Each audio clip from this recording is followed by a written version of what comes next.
Yes, and I kind recognize of an a-hole, if I may say so, Thank you for saying lovingly. so. Wow. Little bit, yeah. I thought he was quite charming. No. You know what? That's the most frustrating part. I didn't take your baby. I don't know where he is, but I know how you can get him back. I have to say, I think you win so far for best set. Thank you for saying so. We have it on video. The Yes. boom boxes, the whole. I mean, come on, that down there is amazing. I know, it's great, isn't it? And actually, I would compliment your set design as well in this film. Right? Because I'm transported into this house, and how in the world did y'all keep this timeline straight in Imposters? So How?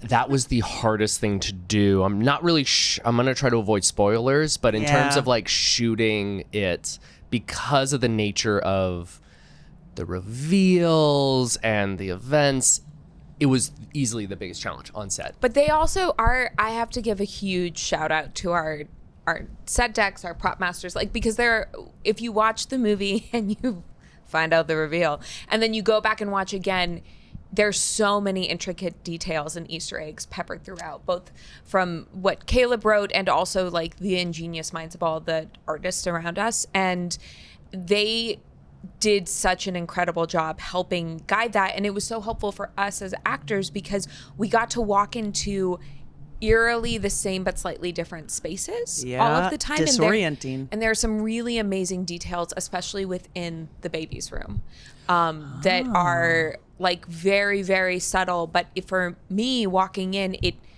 created almost that crazy sense of deja vu, but am I in a dream? Because something's not quite right here. And everyone did just such an amazing job. We had one of the best crews I've ever worked with on this set. Make a movie in Massachusetts. Yeah. Awesome. Done. Shout out. And also, like, shout out to your script supervisor, if such a person was there. Yeah, Hallie. She like killed it. She was amazing. Wow, that's a big job, and it's so detail oriented, and it just really struck me as I was watching this movie because I was so pulled into it as a viewer. But then when I just took a deep breath and stepped out for a second because the shit got really intense, I was like, wow, this is complicated. Mm-hmm. It was very complicated, but I have to say, being within it, a lot of times, like as an actor, the more restrictions you have, the more freedom you can find. And so there's something really, as someone who's done time loops before, and not that this is a time loop, but kind of in It's not. It's not a time loop. It's not a time loop. This is not a time loop movie. But just in terms of playing with time and space and kind of supernaturally events, it's a lot of times really fun when you walk on and there are those structural things for you to play within because it provides so much. There are things to push against, right? If that makes sense. Yeah, that's interesting. This is why I love this, because I'm not an actor. I love hearing that there's that kind of experience and thought being put into it because it translates. Once I hear it, I'm like, yup. I'm like this. And your character kind of gets to hover on the edges of all this. You're not really pulled in that same way. So did you find that to be a huge relief? Because you're always the same version of yourself. Yes. And I recognize kind of an a-hole, if I may say so, Thank you for saying so. Wow. Little bit, yeah. I thought he was quite charming. No. You know what? That's the most frustrating part. Every time with you. No, I think maybe what you're responding to with him is that he realizes what Charlie's character potentially is throwing away.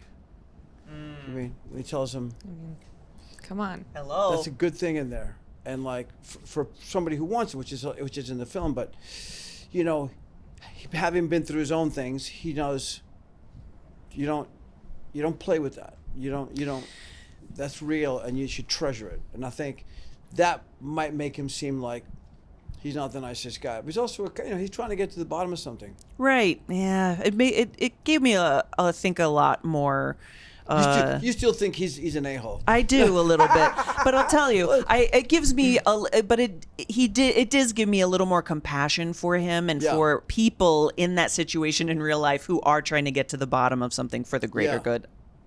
I get it. You know, it's funny. Sometimes a character is just an a-hole, and no, I'm being really, really serious. But you have to fully do that, and then the audience will like you. Right. If you commit, if you try like the character's an a-hole, but you want to be like seemed as a nice person, it doesn't work. You got to go full a-hole. I think you could argue there's a lot of a-holes in this movie. Yeah. kind of. Well, I think you do an incredible job of creating really complex dynamic characters. Yeah. That are so fun to embody and live in. And because also of the situations that arise within the script, it gave, I think, especially Charlie and I, who is so talented and was such an incredible scene partner, it gave us so much space to really play around in, because you got to go to the highs and the lows of who these people are, like really crawl into the deepest, darkest, most visceral kind of ugliest bits, but then also find the light, and having the ability to explore that range was so exciting and so freeing. And also, this is deep emotional stuff you're talking about, but this is just a kick-ass fun movie as well. Well, thank you. So you can watch. This is my favorite kind of film, because you can watch it on all those different levels and enjoy it that way. And it segues perfectly into my next question, which is, what is at the heart of all of these characters for you? I think I was really interested to explore what happens when two people who don't love each other hold on to each other for dear life. Like there's children are often collateral damage, the world around them is collateral damage, and their bodies are too. And it comes from a really personal place of like being a child of divorce and wondering, like, once you have distance from it, you can see that these people weren't right for each other, and then you start to reanalyze your entire childhood, and you're like, why were they holding on so tight? Boy. And trying to find that. Let's have drinks after this. Trying to find that, but also combining it with like really fun genre twists and like bloody scenes. So bloody. No. I said that like a psycho. But we're all on the same psycho kind of 100%. scale with you. We're like, No, we had to redo takes because the producers were like, you need to add more blood to that. Yes. or because Charlie and I were like, shouldn't there be like more? Like, what if there was more on my face? More blood all the time. And once again, continuity. I'm like, wow, hard. It was the hardest thing about this shoot was continuity.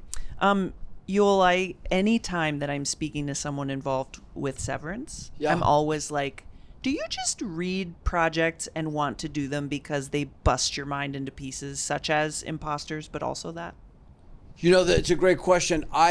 This is purely being a fortunate man. I've been invited to do things that are extraordinary, like this film, that are complex, you know, and work with people like Caleb and Jess and Adam and Ben. And I wish I could tell you that it was planned, but I don't know. I've found myself in situations, and I've been part of extraordinary, you know, projects that, like, if it ended today, it was a great run. So, do you think that they all teach you something when you do a project? I get taught every day by every person I encounter. Nice. I never want to be the smartest person in a room. I want to learn from everybody. You know, he's a young director. I had a Zoom with him. I liked him. I had seen his short. I was like, this guy's talented. I knew Sarah, the producer, and I said, I don't know what this is, you know, but I want to get involved. And I read it, and I was like, this is cool. And I choose things that way sometimes. Sometimes you have to choose things for money because we have, you know, realities This of is life. life. Yeah, Right. we're living So it. I have to pay for things, you know, but like, I don't have children. I'm not putting anybody through school. So I can go. Right, exactly. You know, no, you know what I mean? I'm like, my wife and I have no kids, so it's like we're good. But so I can get to do things, and I literally, you cannot discount an element of good fortune in this business. You work as best you can. You always put your best foot forward, but sometimes the stars align. I mean, this project, Severance, things I've been involved in. That's the truth. Yeah, man, I like keeping tabs on you for that reason. And also you, because guess what? I get flooded with fans from CBR, and they're like, you have to pursue the Happy Death Day follow-up question. Yes. What can you say or not say? Is there anything? Well, what I can say is Chris Landon, our fearless, brilliant, Love. like just gem of this earth, creative genius, director, writer behind it. He has the whole third movie figured out. He's pitched it to me. It's so bonkers and insane and such the perfect cap to that trilogy. And I think he also probably has a Freaky Death Day version of it. I think we were talking in an interview before about how there's the MCU, but there should also be the CLU, like the Chris Landon universe. Like all of his movies could totally have a great crossover. But oh my God. At this point, like, we're just, what if you're on a date with Brendan Sklenar? I mean, I wouldn't say no. Same girl, same. Yeah, but the thing is, making movies and getting movies made is always such a multi-step process, and there are so many hoops to jump through. But be it in a week, in a month, in a year, in 20 years, bring me back as Jamie Lee Curtis did in Halloween. I will be Incredible. there. Thank Tree you. could be 75, still slaying baby faces. So I'm just ready and excited for whenever all the stars align. Bless you. You've all given us so much as fans. What happened? I told you I don't remember.